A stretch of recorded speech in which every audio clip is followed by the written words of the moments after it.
அனைவருக்கும் வணக்கம். இன்னைக்கு நிஃப்டி இன்ட்ராடே எப்படி மூவ் ஆயிருக்கு அப்படின்னு சொல்லி பார்க்கலாங்க. முதல்ல நான் நிஃப்டியில் 5 மினிட் சார்ட்டில் இருக்கேன். கடந்த ஒரு வாரமாக நீங்கள் பார்த்தீங்க அப்படின்னா நிஃப்டி வந்து ஃபுல்லாக சைட்வேஸில் தான் மூவ் ஆயிட்டு இருந்துச்சு. இப்போ பார்த்தீங்க அப்படின்னா 16th லாஸ்ட் வீக் மண்டே அந்த இடத்துல உங்களுக்கு ஒரு கேப் ஓப்பன் ஆகி லைட்டாக ஒரு ஸ்மால் பிரேக் அவுட் வந்துச்சு. அதுக்கப்புறம் பார்த்தீங்க அப்படின்னா அப்படியே சைட்வேஸில் போயிட்டு ஒரு ஸ்மால் மொமெண்டம் கொடுத்துட்டு திரும்ப மறுபடியும் டவுனில் மூவ் ஆகி மறுபடியும் சைட்வேஸில் மூவ் ஆயிருக்கு.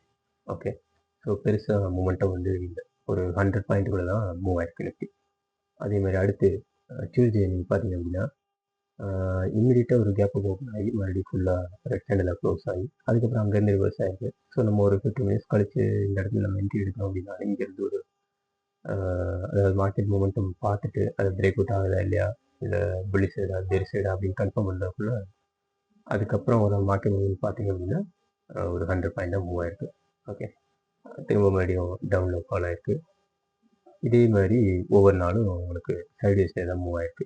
ஓகே, ஸோ அப்படி இல்லை அப்படின்னா என்ன ஆயிருக்கு, எதர் இமீடியட் கேப் டவுன் வந்தது, அதுக்கப்புறம் சைட்வேஸ், ஆர் இமீடியட் கேப்பு, அதுக்கப்புறம் சைட்வேஸ், இப்படி தான் மூவ் ஆயிருக்கு. ஓகே, ஸோ இன்றைக்கி என்ன ஆயிருக்கு அப்படின்னு பார்த்தீங்க அப்படின்னா உங்களுக்கு இந்த இடத்துல ஒரு ரெசிஸ்டன்ஸ் ஃபார்ம் ஆயிருக்கு. ஓகே, பார்த்தீங்க அப்படின்னா 24,200 தான் ஹை. ஓகே, இதுக்கப்புறம் உங்களுக்கு மூவ் ஆகலை. அதுக்கு அடுத்த நாள் பார்த்தீங்கன்னா இந்த இடத்துல உங்களுக்கு ரெசிஸ்டன்ஸ் வந்துருக்கு. அதுக்கப்புறம் மார்க்கெட் அப்படியே அந்த 24,200 இருந்து உங்களுக்கு அப்படியே ரொம்ப ஸ்லோ மூமெண்ட்டாக இருக்குது, ஆனால் டேரேஷனில் தான் மூவ் ஆயிருக்கு. ஓகே, ஸோ இந்த இடத்துல நீங்கள் பார்த்தீங்க அப்படின்னா உங்களுக்கு ப்ரீவியஸ் டேல கேப் ஓப்பன் ஆகிருக்கு. அந்த இடத்தோட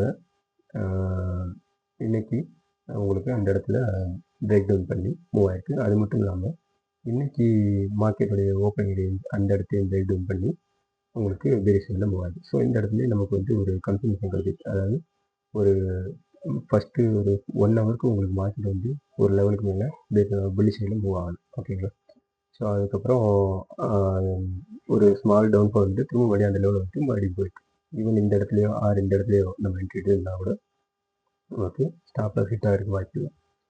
ஸோ அதுக்கப்புறம் நல்ல ஒரு ஸ்டீப் ஃபால் வந்துருக்கு. ஓகே, ஸோ இது வந்து ஒரு நல்ல ஒரு பேஸ் ஆப்பர்ச்சுனிட்டி கொடுத்துருக்கு எனக்கு. ஸோ ஆஃப்டர் 1 வீக் இன்றைக்கி வந்து ஆல்சோ இன்றைக்கி நிஃப்டி எக்ஸ்பைரி அப்படிங்கிறதுனால நம்ம எக்ஸ்பெக்டேஷன் மேக்ஸிமம் செல்லர்ஸ் கண்ட்ரோல் இருக்கும் அப்படிங்கிறது. ஸோ இந்த இடத்துல கன்ஃபர்மேஷன் கொடுத்தது கண்டினியூஸாக உங்களுக்கு ஆல்ரெடி இந்த ஒரு கண்டினியூஸ் இருக்காண்டு, அதுக்கப்புறம் மறுபடியும் இங்கே இருக்காண்டு. ஸோ இது ஒரு நல்ல ஆப்பர்ச்சுனிட்டி இன்றைக்கி. Thanks for everyone.